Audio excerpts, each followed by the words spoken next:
Cet adversaire, c'est le monde de la finance. Colonna n'était pas armé, il n'a pas opposé de résistance. C'est bien elle qui a écrit « Omar m'a tué ». Voici les Rolling Stones. Il y a 30 ans, en septembre 1992, a lieu une évasion meurtrière dans la prison française de Clairvaux, dans l'Aube. Bonjour Laure d'Autriche. Bonjour Dimitri, bonjour à tous. L'établissement est réservé aux prisonniers les plus dangereux. 2 détenus et un surveillant vont trouver la mort lors de cette évasion. Oui, tout commence dans la salle de musculation lorsque 2 détenus prennent en otage ce gardien et lancent une opération d'évasion à laquelle se rallient 7 autres prisonniers. Coup de feu, un détenu et un gardien sont tués. Avec leur otage, les prisonniers enfoncent la dernière porte de la prison à bord d'un camion et s'enfuient avec 3 voitures garées sur le parking. Ce témoin raconte. On a entendu des coups de feu et puis immédiatement on a entendu la sirène et ils ont essayé même de monter plusieurs dans la voiture, mais il y a des gardiens qui n'ont pas pu monter, donc ils ont refusé.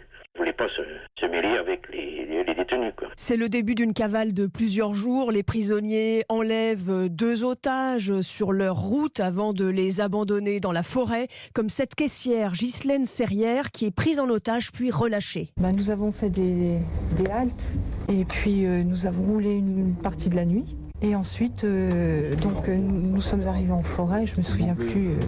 Vous êtes tranquillisé maintenant? Oui, ça va mieux. Quelques heures plus tard, ulcérés par le décès d'un de leurs collègues, les gardiens de 130 prisons se mettent en grève et réclament des établissements spécialisés pour les détenus dangereux. Imaginez vous faire enlever comme ça par des détenus en fuite. Alors les heures passent, on découvre que des armes étaient dans la prison et qu'elles ont été utilisées par les détenus pour s'échapper. Et le Premier ministre, Pierre Bérégovoy, demande comment un tel arsenal a pu entrer dans la prison. Il y avait des armes qui étaient entrées dans la prison.